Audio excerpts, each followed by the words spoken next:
The sun was just starting to rise over the Arizona desert when Thomas McKenna saddled up his horse. It was 1882, and life on the frontier was never easy. Every morning brought new challenges, and today felt no different.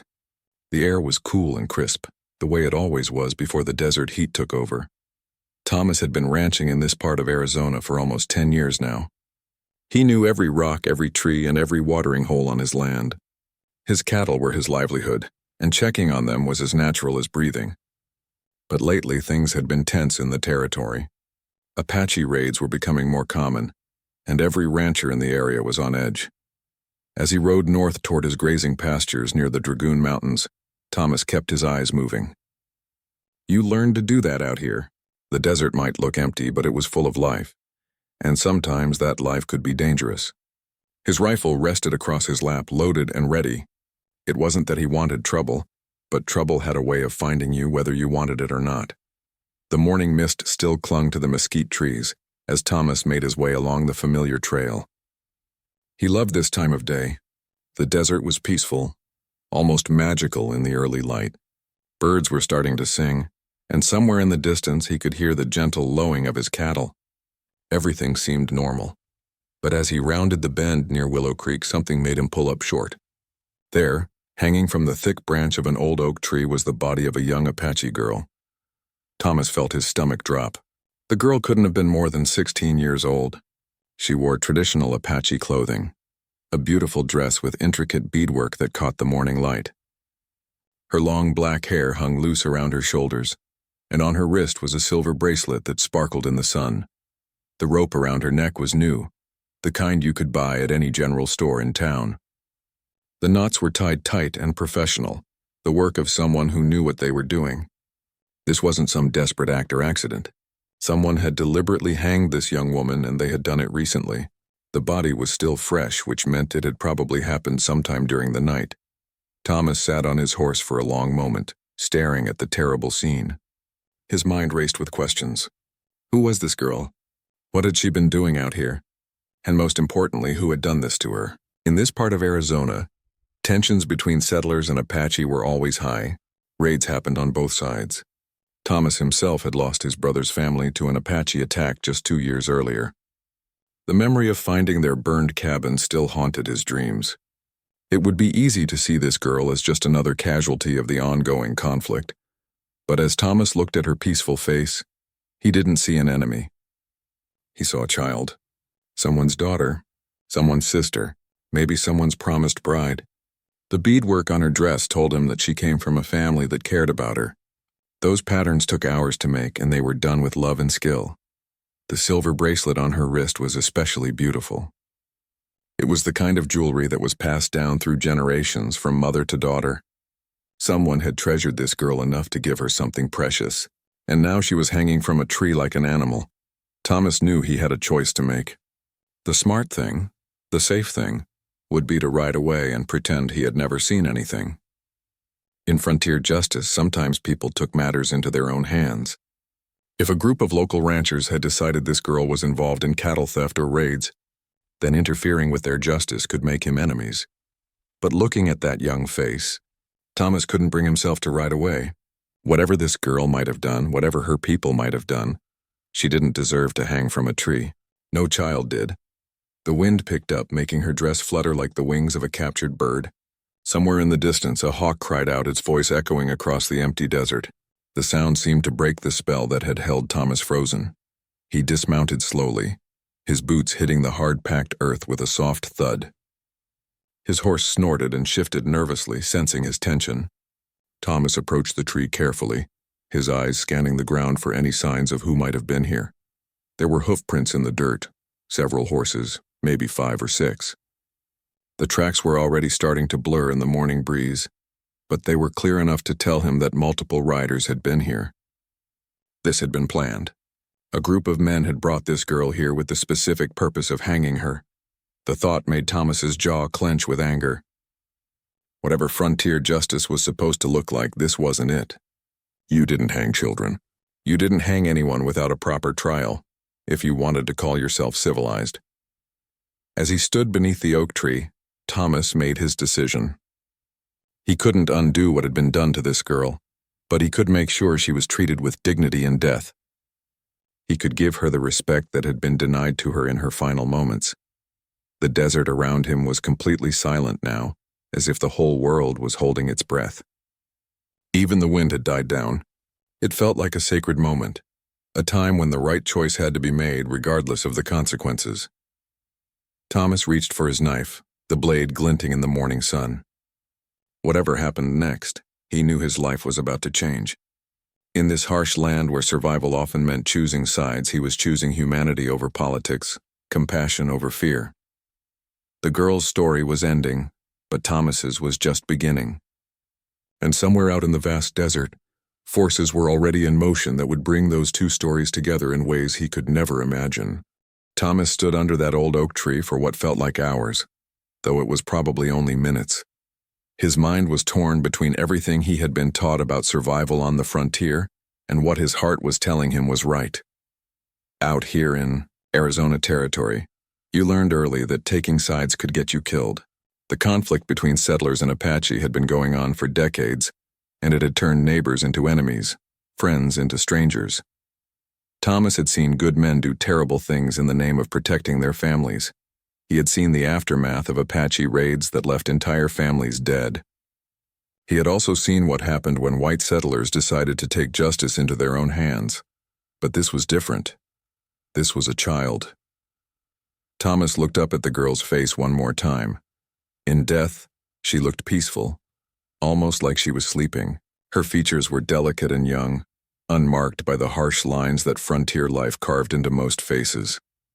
She could have been anyone's daughter. He thought about his own sister back in Kansas, who would be about this girl's age now. He thought about the nieces and nephews he had never met because he had chosen to make his life in this wild territory. What would he want someone to do if one of them was hanging from a tree in some distant place? The answer was clear. Thomas pulled out his knife and tested the blade against his thumb. It was sharp enough. He looked around one more time, making sure he was truly alone.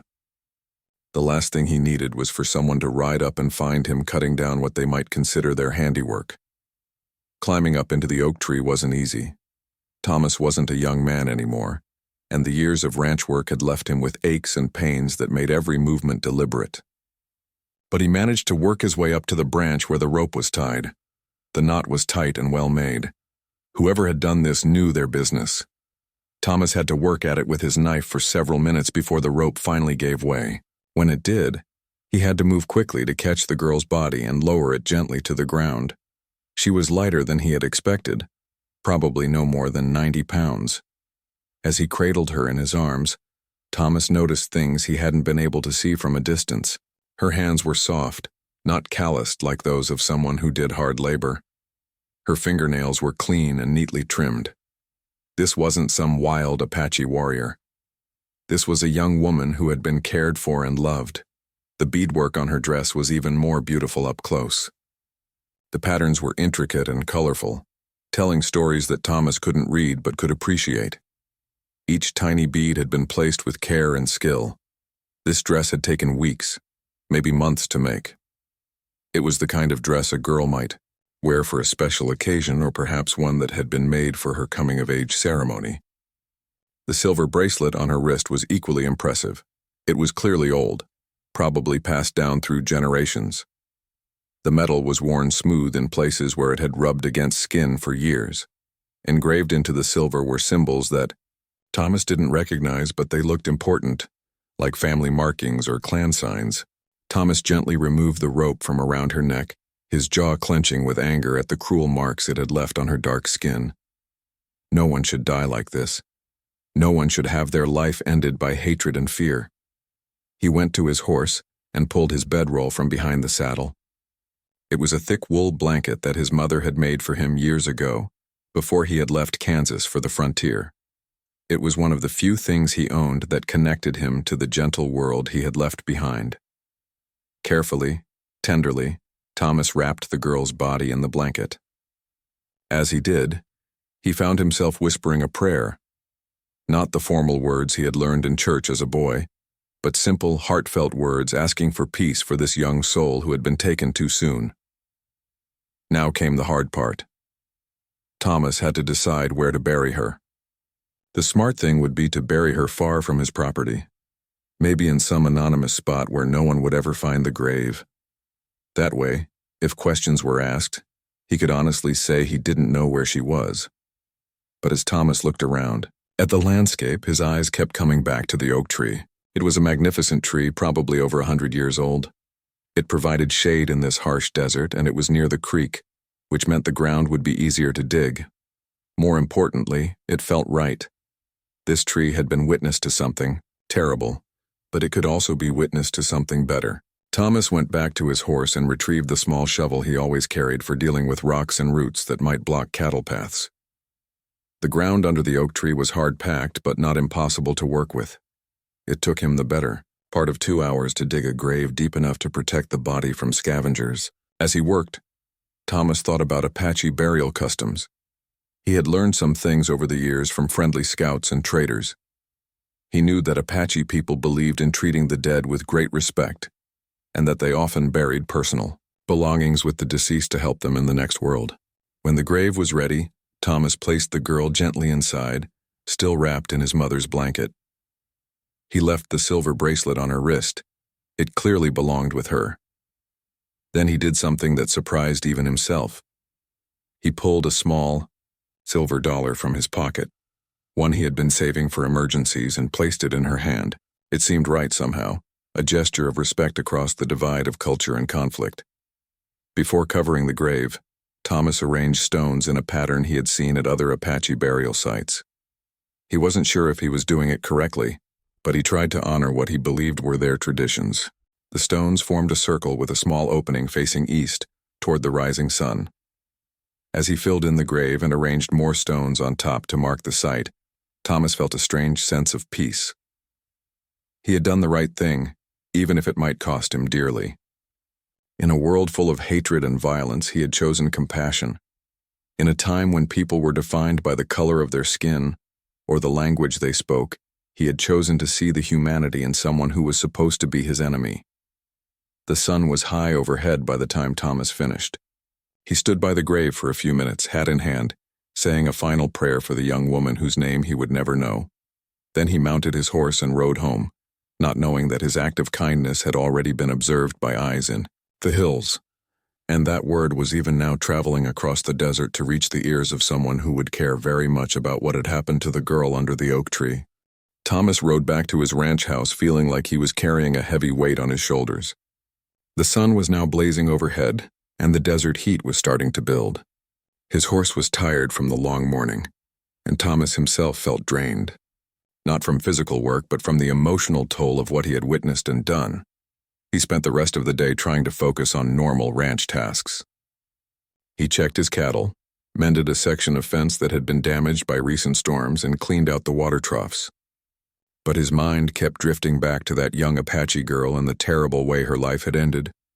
As evening approached, Thomas realized he needed supplies from town. His coffee was running low and he was out of several other necessities.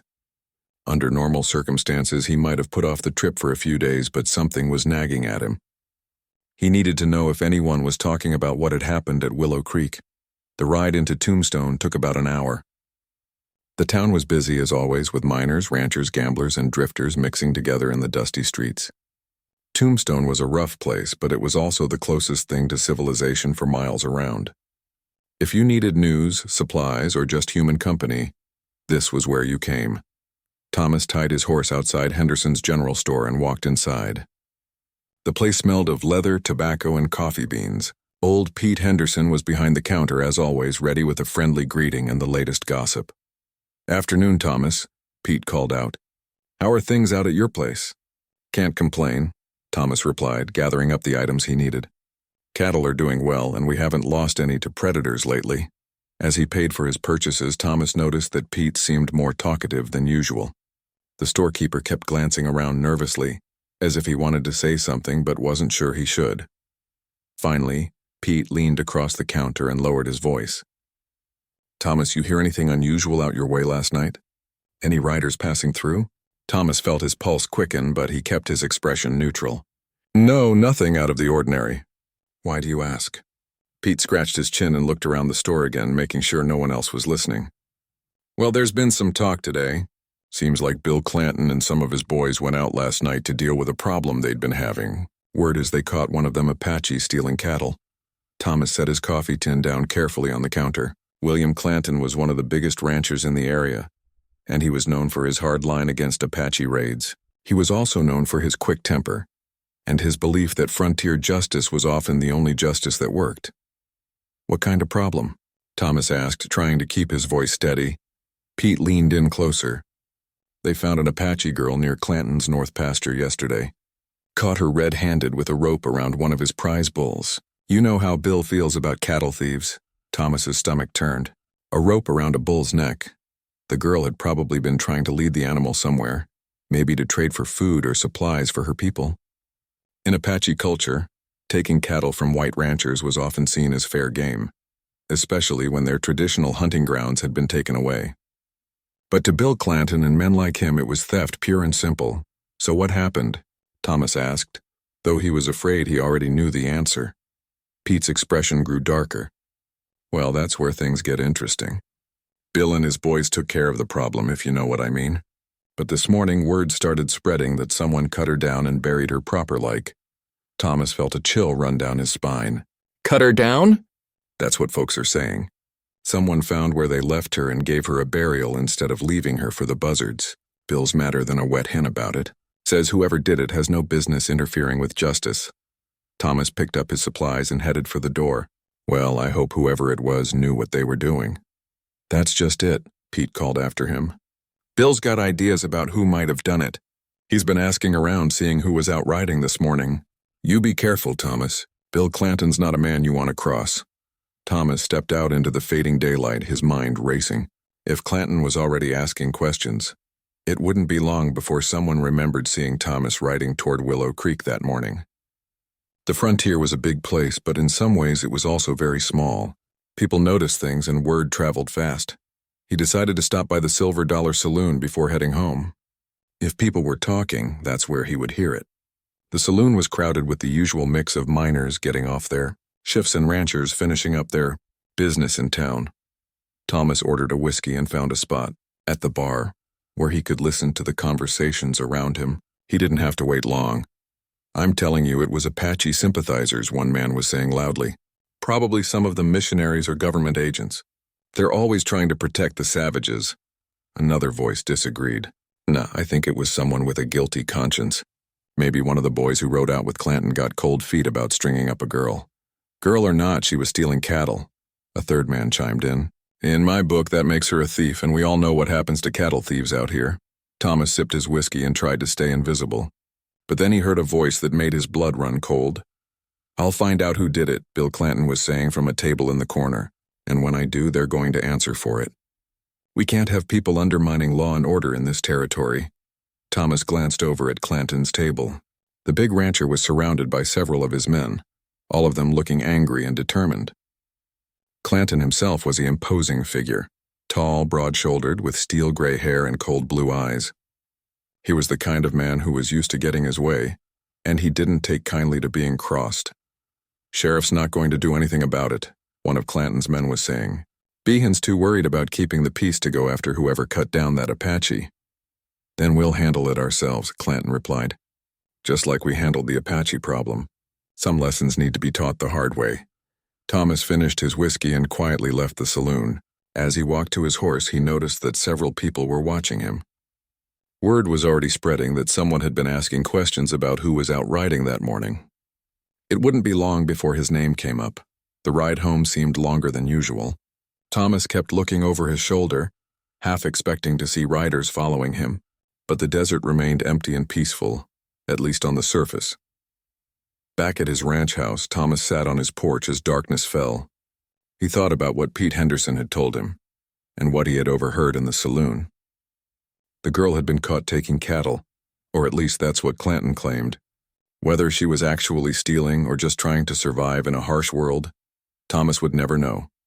What he did know was that he had made a choice that was about to bring him a lot of trouble. Bill Clanton was not a man who forgave or forgot. And if Clanton decided that Thomas was the one who had interfered with his justice, Then Thomas was going to have to face the consequences. But as Thomas looked up at the stars beginning to appear in the desert sky, he found that he didn't regret what he had done. The girl had deserved a proper burial, regardless of what she might have done in life. In a world where people were quick to choose hatred over understanding, he had chosen compassion. He just hoped he would live long, enough to see whether that choice had been worth it. What Thomas didn't know was that his actions had already been observed by someone else, someone who cared very much about the girl he had buried. And while Bill Clanton was making plans for frontier justice, other forces were already moving across the desert, bringing with them a reckoning that no one in Tombstone could have imagined. 70 miles away in the rugged Chiricahua Mountains, Chief Nietzsche sat in front of his lodge as the sun reached its highest point in the sky. At 73 years old, he was one of the last great Apache leaders still living free in the traditional way. His weathered face told the story of decades of fighting to protect his people and their way of life. Nietzsche was the son of the legendary Cochise, and he carried that legacy with both pride and sorrow. He had seen his people's world shrink year by year as more white settlers poured into their ancestral lands. He had watched friends and family members die in battles that seemed to accomplish nothing except creating more hatred on both sides. But today, something was different. Today, he was waiting for news that he both needed and dreaded to hear. The young warrior who came running into camp just after midday confirmed Nietzsche's worst fears. The scout's name was Goyakla, and he had been following the movements of white settlers for several days. His face was grim as he approached the chief. "Grandfather," Goyakla said, using the respectful term for an elder, "I bring word of Ayana." Nietzsche felt his heart grow heavy. Ayana was his granddaughter, the daughter of his eldest son who had been killed in a cavalry ambush 3 years earlier. She was the light of his declining years, a bright and curious girl who reminded him of her grandmother when she was young. "Tell me," Nietzsche said simply. Goyakla knelt before the old chief. She was gathering herbs near the big creek, as she often did. The white men found her there and accused her of stealing cattle. The young warrior paused, struggling with the words. "They hanged her from the great oak tree." The words hit Nietzsche like physical blows. For a moment, the old chief couldn't breathe. Ayana had been gathering medicinal herbs, something she had done since she was a small child. Her grandmother had taught her which plants could heal wounds, which could ease pain, and which could help women in childbirth. It was knowledge that had been passed down through generations of Apache women. But to the white settlers, an Apache near their cattle could only mean one thing: theft. "How do you know this?" Nietzsche asked, his voice barely above a whisper. "I saw the place where they left her," Goyakla replied. "But grandfather, there is more to this story." Nietzsche looked up sharply. "What more?" "Someone cut her down. Someone buried her in the proper way, with stones arranged as our people do. They wrapped her in a white man's blanket and placed something valuable in her hand." This news stunned Nietzsche even more than the first. In all his years of conflict with white settlers, he had never heard of such a thing. White men who killed Apache typically left the bodies for scavengers, believing that Apache were less than human. The idea that one of them had shown respect for Ayana in death was almost impossible to believe. "You are certain of this?" Nietzsche asked. "I saw the grave myself. The stones were placed correctly in the old way. And I spoke with Spotted Horse, who was watching from the ridge. He saw a white rancher discover the body at sunrise. The man stayed for many hours working to bury her properly." Nietzsche stood up slowly, his old bones protesting the movement. He walked to the edge of his camp and looked out over the vast desert landscape. Somewhere out there was the place where his beloved granddaughter had died. Somewhere out there was also a white man who had shown her the kind of respect that her own people would have given. The old chief's mind was torn between rage and confusion. The rage was familiar. It was the same fury he had felt when the cavalry killed his son, the same burning anger that had fueled decades of resistance against the white invasion of Apache lands. That rage demanded blood. It demanded that he gather his warriors and ride against the town that had murdered an innocent girl. But the confusion was new. Why would a white man risk the anger of his own people to bury an Apache girl properly? What could possess someone to show such kindness to a supposed enemy? Nietzsche thought about Ayana's last days. She had been excited about something, he remembered. She had been spending more time than usual gathering herbs and preparing medicines. When he had asked her about it, she had blushed and smiled, telling him that she was getting ready for her wedding ceremony. The wedding. Nietzsche's heart broke all over again as he remembered. Ayana was to marry a young Mescalero warrior named Delgadito in the spring.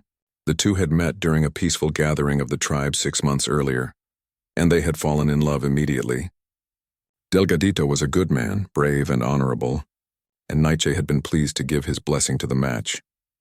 The herbs Ayana had been gathering were wedding herbs, plants that Apache brides traditionally collected to ensure fertility and happiness in marriage. She hadn't been stealing cattle. She had been preparing for the most important day of her life, and now she was dead, killed by men who saw only an Apache near their animals and jumped to the worst conclusions. But someone had cared enough to bury her properly. Someone had seen past her Apache heritage to the young woman beneath. Someone had risked the anger of their own people to do what was right.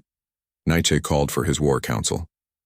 Within an hour, 12 of his most trusted warriors had gathered around the central fire. These were men who had fought beside him for years, men who had lost family members to white violence, men who understood both the need for justice and the cost of war.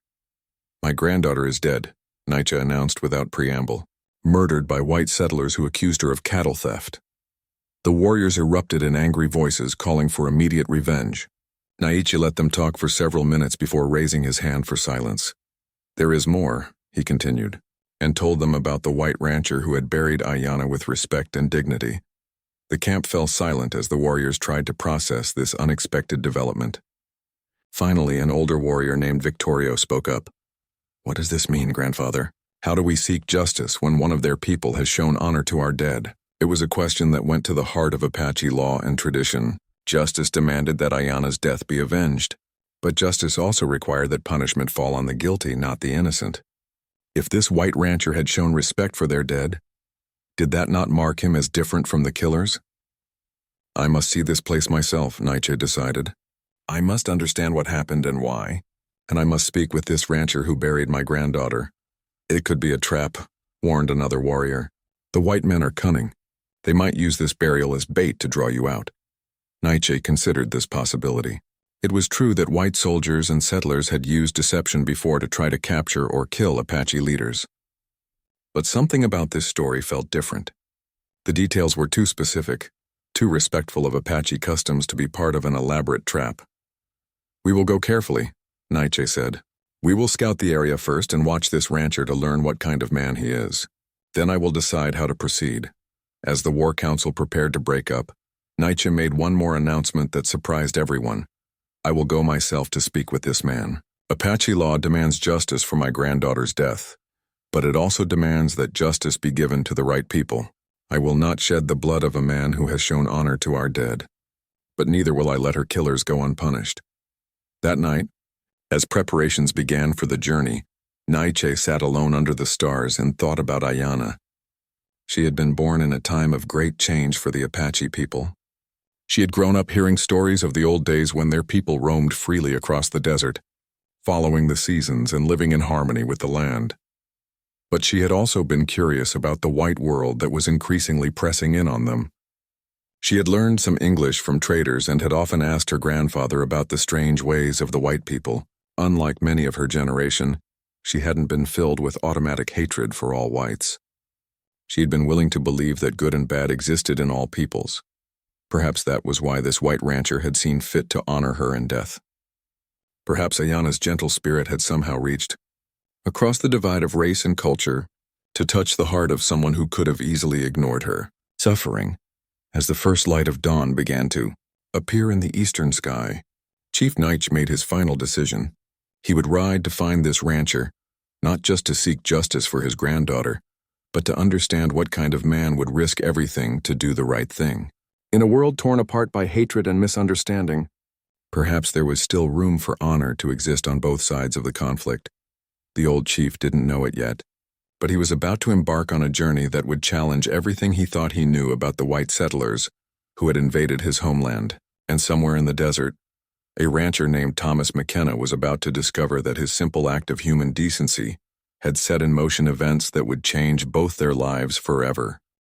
Thomas McKenna woke up before dawn, as he had every day for the past 10 years. But this morning felt different. The air seemed thicker somehow, charged with an energy that made the hair on the back of his neck stand up. He had learned to trust his instincts out here in the desert. They had kept him alive through Apache raids, flash floods, and encounters with dangerous men. Today, those instincts were screaming that something important was about to happen. He pulled on his boots and walked out to the porch with his cup of coffee, a habit that had become as natural as breathing. The desert stretched out before him in the pale pre-dawn light, looking peaceful and empty. But Thomas knew that appearances could be deceiving out here. The desert was never truly empty. As he sipped his coffee and watched the horizon, Thomas thought about the events of the past few days. Word had continued to spread through Tombstone about someone cutting down the Apache girl. Bill Clanton had been asking more and more pointed questions, and Thomas knew it was only a matter of time before suspicion fell on him. But somehow, that seemed less important this morning. Something else was coming. He could feel it in his bones. The sun was just beginning to peek over the eastern mountains when Thomas saw them. At first, they were just dark shapes against the brightening sky, silhouetted on the ridge that overlooked his ranch. But as his eyes adjusted to the light, the shapes became clearer. 12 mounted figures sat motionless on the ridge, their horses perfectly still, like statues carved from the desert rock itself. Even from a distance, Thomas could tell they were Apache warriors. Their posture, the way they held their weapons, the way they seemed to blend into the landscape, everything about them spoke of a people who had been born to this harsh land. Thomas set down his coffee cup with steady hands, though his heart was racing. He had been in situations like this before, but never quite like this. Usually when Apache appeared near his ranch, they were raiders looking for cattle or supplies. They would strike fast and disappear into the desert before anyone could respond. But these warriors weren't moving. They were just watching, waiting. In the center of the line, Thomas could make out an older figure whose bearing was different from the others. Even at this distance, there was something about the way he sat his horse that spoke of authority and command. This was not just another raid. This was something much more significant. Thomas knew he had a choice to make. He could go back inside, grab his rifle, and prepare for a fight. It wouldn't be the first time he had defended his ranch from Apache raiders. He had good cover from inside the house, plenty of ammunition, and enough water to last for days if it came to a siege. But something stopped him. Maybe it was the way the warriors were just sitting there, making no move to attack. Maybe it was the memory of the young Apache girl he had buried just days before. Or maybe it was some deeper instinct that told him this moment was about more than just survival. Instead of reaching for his rifle, Thomas walked slowly down the steps of his porch and out into the center of his yard. He stood there in the open, exposed and vulnerable, his hands at his sides where the warriors could see them. It was either the bravest thing he had ever done or the most foolish. For several long minutes, nothing happened. The warriors remained motionless on the ridge while Thomas stood in his yard, both sides taking the measure of each other. The desert was completely silent except for the distant call of a hawk circling overhead. Then the older figure in the center of the line urged his horse forward. The other warriors remained where they were, but their leader began the slow descent down the rocky slope toward Thomas's ranch. As the rider came closer, Thomas could see him more clearly. He was an elderly Apache man, probably in his 70s, with long gray hair and weathered skin that spoke of decades spent under the desert sun. He wore traditional Apache clothing, but Thomas could see that it was of exceptional quality, the kind of clothes worn by someone of high rank and importance. The old man's horse was a magnificent animal, a paint horse with markings that seemed almost too perfect to be natural. Horse and rider moved together with the fluid grace that came from a lifetime of partnership. This was not just any Apache warrior. This was someone special. When the rider was about 50 yards away, Thomas finally understood who he was looking at. The bearing, the age, the obvious importance. This had to be Chief Naiche, the son of the legendary Cochise and one of the last great Apache leaders still living free. Thomas had heard stories about Naiche for years. The old chief was said to be both a fierce warrior and a wise leader, someone who commanded respect even from his enemies.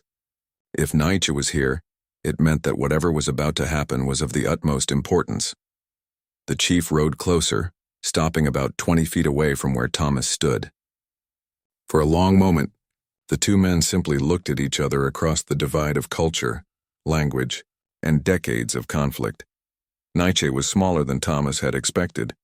but there was nothing diminished about his presence. His dark eyes were sharp and intelligent, missing nothing as they studied Thomas from head to toe. This was a man who had survived in a world where a moment's inattention could mean death, and those survival instincts were clearly still sharp. Thomas could see the family resemblance to the famous Kokise in the old chief's features. There was a nobility in his bearing that spoke of generations of leadership, of men who had been born to command and protect their people. But there was also something else in Nietzsche's eyes, a deep sadness that seemed to go beyond the normal hardships of frontier life. The silence stretched between them, heavy with unspoken questions and possibilities. Thomas knew that his next actions would determine not just his own fate, but possibly the fate of everyone in the valley. If he made the wrong move, if he said the wrong thing, it could spark a conflict that would leave many people dead. But he also sensed that this moment was about more than just potential violence. There was something in the way Nietzsche had approached, alone, openly, without any attempt at surprise or deception, that suggested he had come here for a specific purpose. Finally, Thomas did something that surprised even himself. He removed his hat and held it in his hands, a gesture of respect that he had learned in church as a boy. It was a small thing, but in a world where respect was often earned through violence, even small gestures could carry great weight. Nietzsche noticed the gesture, and something flickered in his eyes. It might have been surprise or approval, or simply acknowledgement that this white rancher understood something about honor and courtesy. The chief dismounted from his horse with the fluid grace of someone much younger than his years. As his feet touched the ground, Thomas could see that he was armed with both a rifle and a traditional Apache knife, but his weapons remained untouched. This was not a man preparing for battle, but rather someone who had come to accomplish something more complex and important. "You are the one," Nietzsche said in clear but accented English. His voice was deep and calm, carrying the authority of someone who was used to being obeyed without question. Thomas nodded, understanding instinctively what the chief meant. "Yes, I cut her down." The admission hung in the air between them. Thomas had just confessed to interfering with what some would call frontier justice. He had admitted to showing compassion to someone who was supposed to be his enemy. In the wrong circumstances with the wrong person, such an admission could have been a death sentence, but Nietzsche simply nodded, as if confirming something he had already known. "She was my granddaughter," the chief said simply. The words hit Thomas like a physical blow. He had known the girl was someone's daughter, someone's sister, but he hadn't realized that she was the granddaughter of one of the most powerful Apache leaders in the territory. The implications of what he had done suddenly became much more complex. "I'm sorry for your loss," Thomas said, and meant it. Nietzsche studied his face carefully, as if trying to determine whether the words were genuine. After a moment he seemed satisfied with what he saw. "Why?" the chief asked. "Why did you cut down an Apache girl? Why did you bury her in our way?" It was the question Thomas had been asking himself for days. Why had he risked everything to show kindness to someone he had never met? Why had he chosen compassion over the safety that came with turning away? "Because she was somebody's child," Thomas answered finally. "Because no child deserves to hang from a tree like an animal. And because—" He paused, searching for words that could bridge the gap between their worlds. "Because I hoped that if it was my child hanging there, someone would show her the same kindness." Nietzsche listened to every word, his expression unreadable. When Thomas finished speaking, the old chief walked over to where his horse stood waiting. For a moment, Thomas wondered if the conversation was over, if Nietzsche was preparing to leave or perhaps to signal his warriors for an attack. Instead, the chief reached into a pouch tied to his saddle and pulled out something small and glittering. As he walked back toward Thomas, the rancher could see that it was a piece of jewelry, a silver hairpin decorated with turquoise stones. "This belonged to Ayana," Nietzsche said, holding up the pin so that it caught the morning light. "It was her grandmother's and her great-grandmother's before that. She was wearing it when she went to gather herbs for her wedding ceremony." Chief Nietzsche stood in the morning sun, holding his granddaughter's silver hairpin as if it contained all the memories of her short life. The desert around them was completely silent, as if the land itself was holding its breath, waiting to see what would happen between these two men from such different worlds.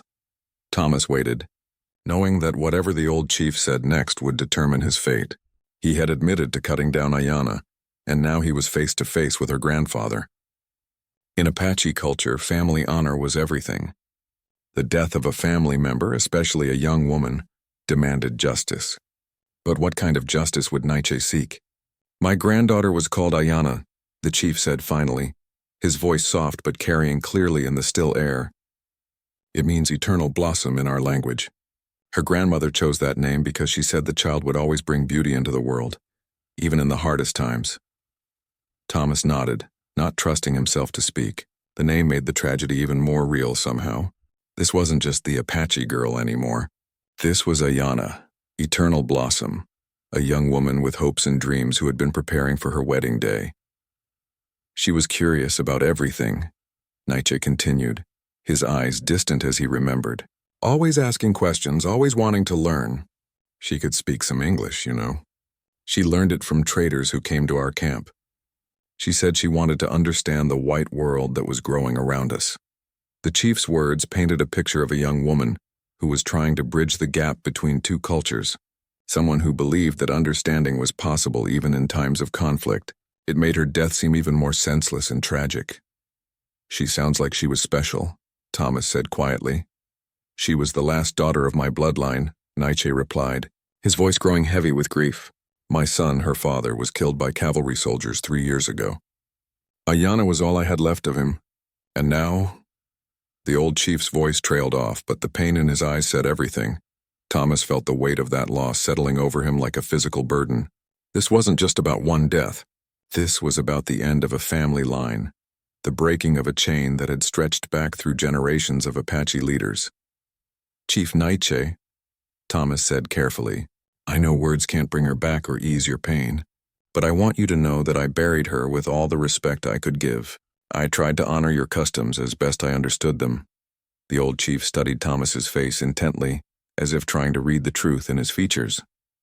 My scouts told me what you did. They watched from the hills as you worked for hours to dig her grave.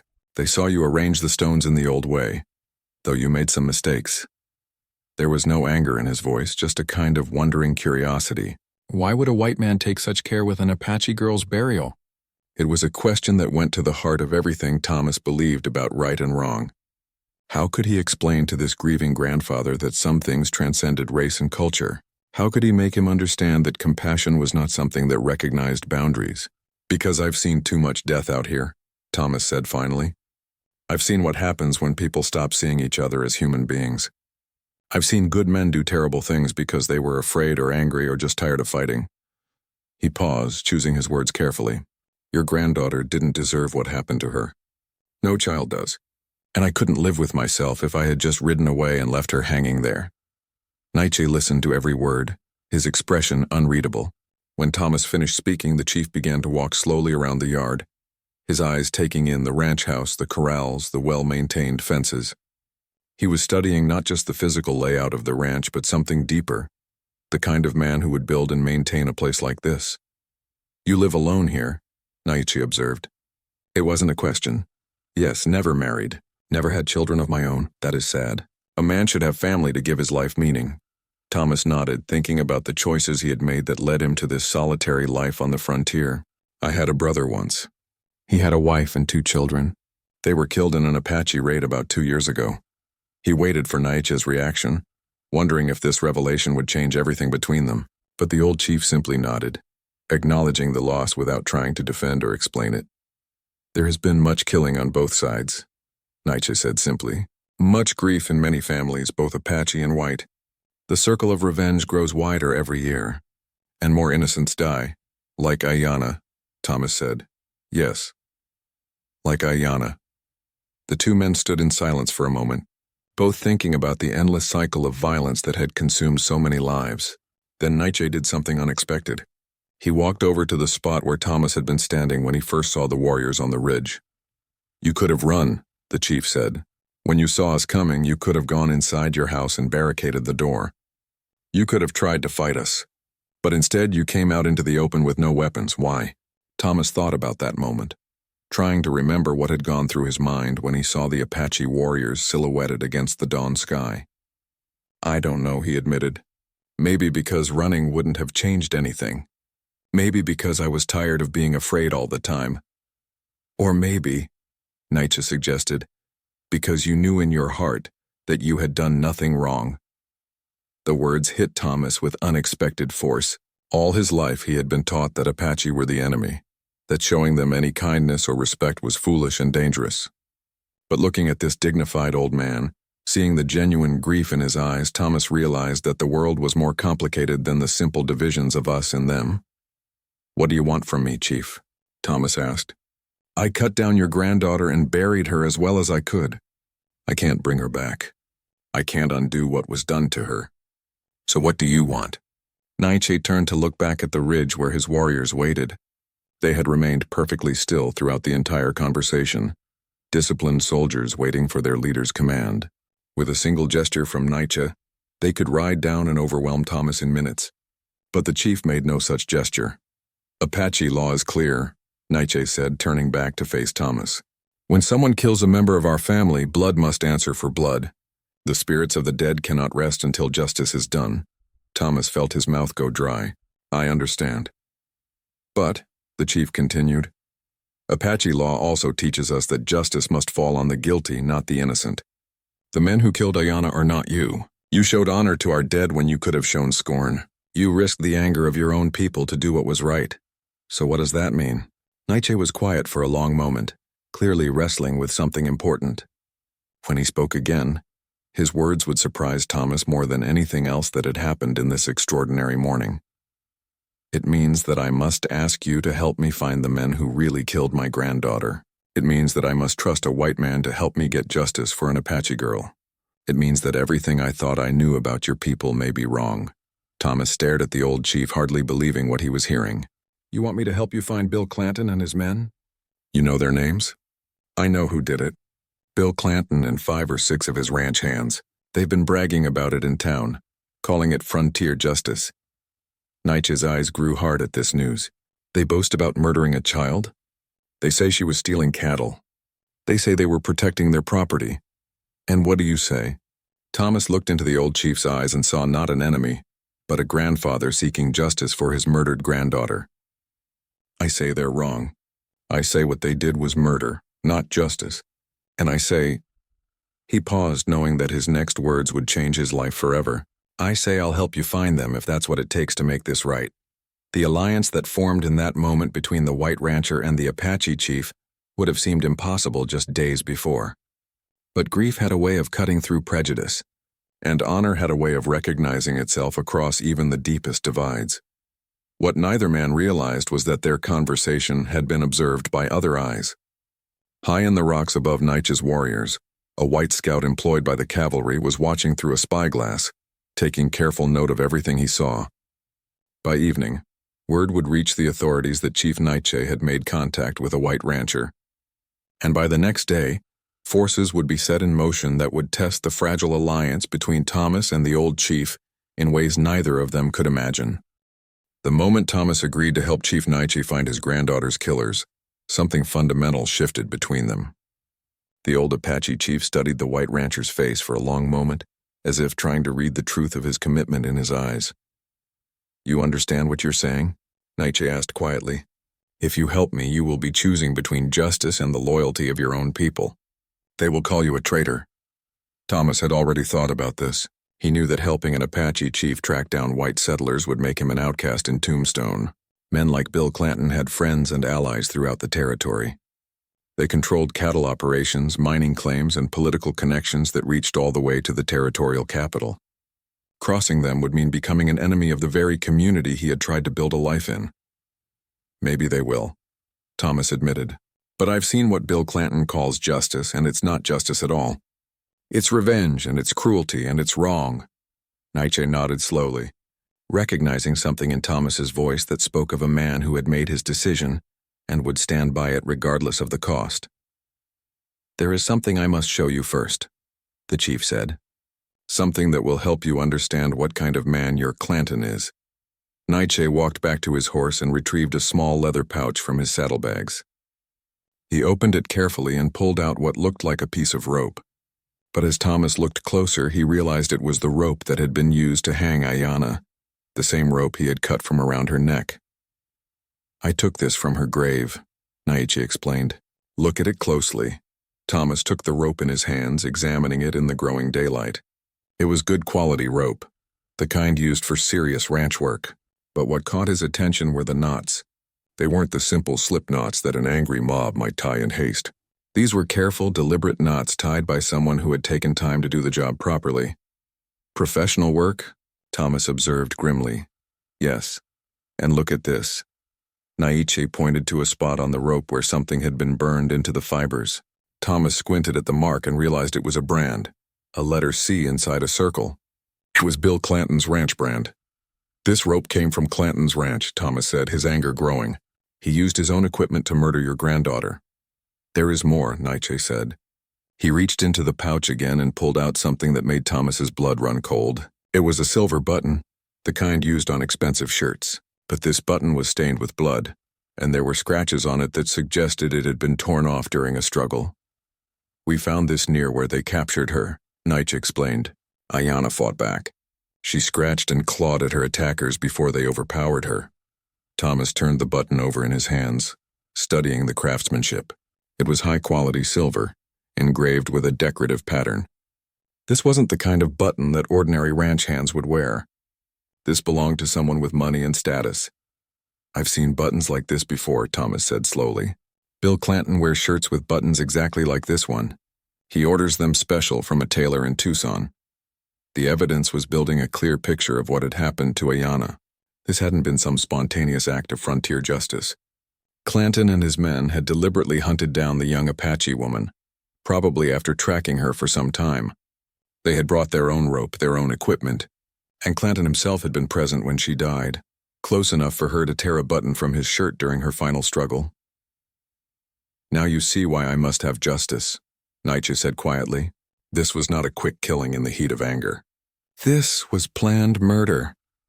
Thomas felt sick to his stomach as he imagined what Ayanna's final moments must have been like. She had been alone, far from her people, probably terrified as strange men surrounded her and accused her of crimes she hadn't committed. She had fought back with all the courage she could muster, but in the end she had been overwhelmed by superior numbers and superior strength. We'll find them, Thomas promised, and we'll make sure they pay for what they did.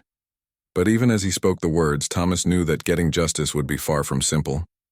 Bill Clanton was one of the most powerful men in the territory. He had friends in the territorial government, connections with the cavalry, and enough money to buy whatever kind of protection he needed. Going up against him would be like declaring war on the entire power structure of the Arizona territory. There is something else you need to know, Naiche said, something that will make this even more difficult. Thomas looked up, wondering what could possibly make the situation worse. My granddaughter was not alone when they took her. There was a white woman with her. This revelation hit Thomas like a physical blow. A white woman? Yes, a missionary's wife who had come to our camp to trade for food. Her name was Mrs. Catherine Wells. She and Ayanna had become friends, and they often went herb gathering together. Mrs. Wells was teaching Ayanna more English, and Ayanna was teaching her about Apache medicines. The implications of this news were staggering. If a white woman had been present when Clanton and his men captured Ayanna, and if that woman had witnessed the murder, then there was a potential witness to the crime. But it also raised terrible questions about what had happened to Mrs. Wells. Where is she now? Thomas asked, though he was afraid he already knew the answer. We do not know. She disappeared the same night as Ayanna. We have been searching for her ever since. Thomas felt the weight of the situation growing heavier by the minute. If Clanton had murdered a white woman as well as an Apache girl, then the stakes were much higher than anyone realized. The territorial authorities might ignore the death of an Apache, but they couldn't ignore the murder of a white settler's wife. We have to find her, Thomas said. Dead or alive, we have to find out what happened to Mrs. Wells. Yes, but finding her will be dangerous for both of us. If Clanton killed her to silence her, then he will kill anyone else who threatens to expose what he did. Thomas understood. By agreeing to help Naiche, he had essentially signed his own death warrant if Clanton discovered what they were doing. But backing down now was impossible. The evidence was too clear, the crime too horrible, and the need for justice too urgent. When do we start? Thomas asked. Naiche looked back toward the ridge where his warriors waited. Tonight, when the moon is dark and the desert provides cover, but first there is something we must do together. What's that? We must visit my granddaughter's grave. You buried her, but you did not know her name or her story. Now that you do, we must honor her properly. The two men rode together toward Willow Creek, an unlikely pair united by their shared commitment to justice. Thomas led the way to the oak tree where he had found Ayanna's body and buried her with what respect he could manage. When they reached the grave, Naiche dismounted and knelt beside the stone cairn that Thomas had built. The old chief placed his hands on the stones and began to speak in Apache, his voice low and rhythmic. Though Thomas couldn't understand the words, he could feel the power and emotion behind them. After several minutes, Naiche stood and turned to Thomas. I have told her spirit that you are now family to us, that you have shown honor to our dead and will help bring justice to her killers. She can rest easier knowing that good men, both Apache and white, are working to make things right. Thomas felt tears stinging his eyes. In his simple act of cutting down a hanged girl, he had somehow become part of something much larger than himself. He had become part of a family's quest for justice, part of an effort to prove that honor and decency could exist even in the darkest times. What happens now? Thomas asked. Now we hunt, Naiche replied, his voice carrying a hardness that reminded Thomas that this gentle grandfather was also a legendary warrior. And when we find them, they will learn that some crimes demand payment in full. As the sun reached its peak in the sky above them, the Apache chief and the white rancher began to plan their pursuit of justice. Neither man knew that their every move was being watched by hidden eyes, or that word of their alliance was already spreading to people who would do anything to prevent the truth about Ayanna's death from coming to light. The test of honor that lay ahead would challenge everything both men believed about justice, loyalty, and the possibility of finding common ground across the deepest divisions. But for now, standing beside the grave of an innocent girl, they were simply two men who had chosen to do what was right, regardless of the cost. As the sun began to set over the Arizona desert, Thomas McKenna and Chief Naiche found themselves in a position that neither could have imagined just days before. They were sitting by a small fire near Ayanna's grave, sharing food and planning their pursuit of her killers. The old Apache chief had sent his warriors back to their mountain stronghold, telling them to wait for his return. This was something he needed to do with his unlikely white ally. Tell me about this, Clanton, Naiche said as they ate. What kind of man is he? Thomas thought carefully about how to describe Bill Clanton to someone who had never met him. He's powerful and dangerous. He owns one of the largest cattle operations in the territory, and he has connections with the territorial government and the cavalry. People are afraid to cross him. But what kind of man is he in his heart? Cold, cruel. He sees Apache as animals, not people. He's the kind of man who would hang a young woman and then brag about it in the saloon afterward. Naiche nodded grimly. We have men like that among our people too. Men who have let hatred consume their humanity. As they talked, Thomas learned more about the old chief than he had ever expected to know. Naiche spoke of his father, the legendary Cochise, and the burden of trying to lead his people through impossible times. He talked about watching his traditional way of life disappear as more white settlers poured into Apache lands. But most of all, he talked about Ayanna and the future that had died with her. She was more than just my granddaughter, Naiche explained. She was a bridge between our peoples. She believed that Apache and white could learn to live together in peace if they could just understand each other. Maybe she was right, Thomas said. Look at us. A few days ago, we were supposed to be enemies. Now we're working together to find justice for her. Yes, but we are just two old men. The hatred between our peoples runs much deeper than that. Thomas stared into the fire, thinking about everything that had brought them to this moment. Maybe it starts with just two men. Maybe change always begins small, with individuals choosing to do what's right instead of what's expected. As the night grew darker, they began to plan their approach.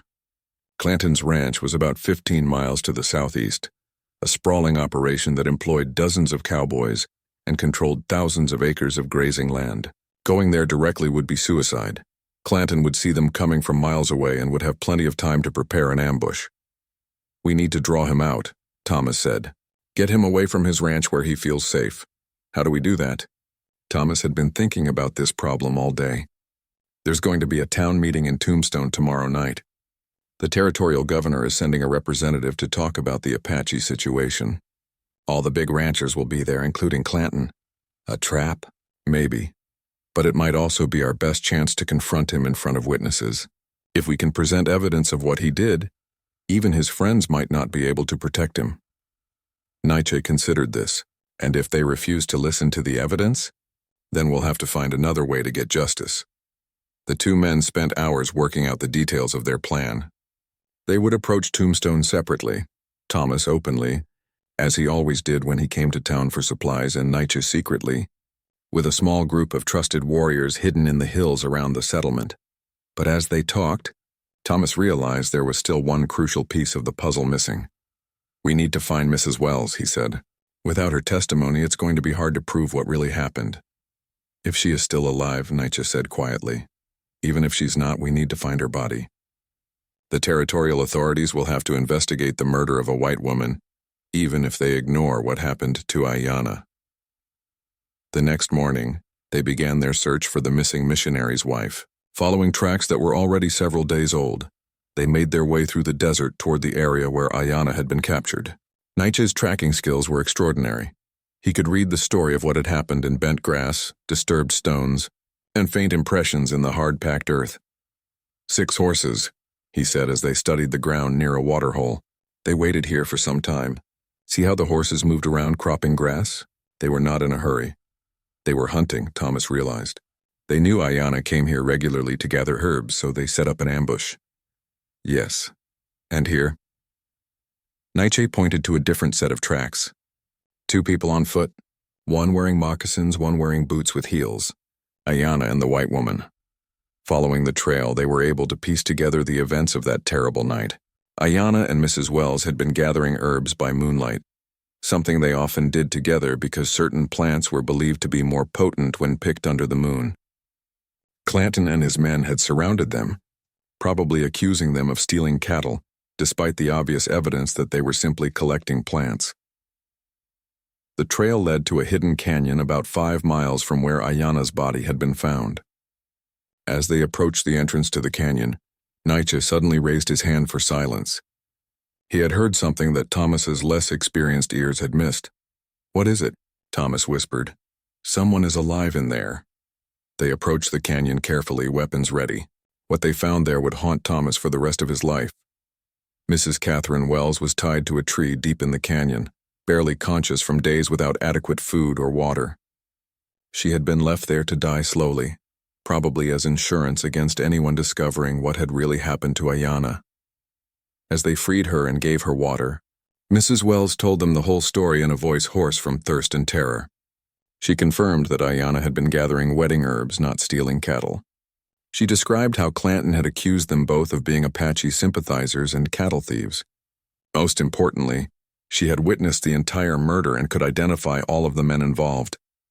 "They were going to kill me too," she whispered, "but Clanton decided it would be better to let me die slowly out here where no one would find my body. He said it would send a message to other whites who might think about helping Apache." With Mrs. Wells as a witness, they now had everything they needed to bring Clanton to justice. But getting that justice would require them to trust in a legal system that had never shown much interest in protecting Apache rights or punishing white settlers for crimes against native people. That evening, the 3 of them rode into Tombstone together, an Apache chief, a white rancher, and a missionary's wife who had witnessed murder. Their arrival at the town meeting caused a sensation that rippled through the crowded room like wildfire.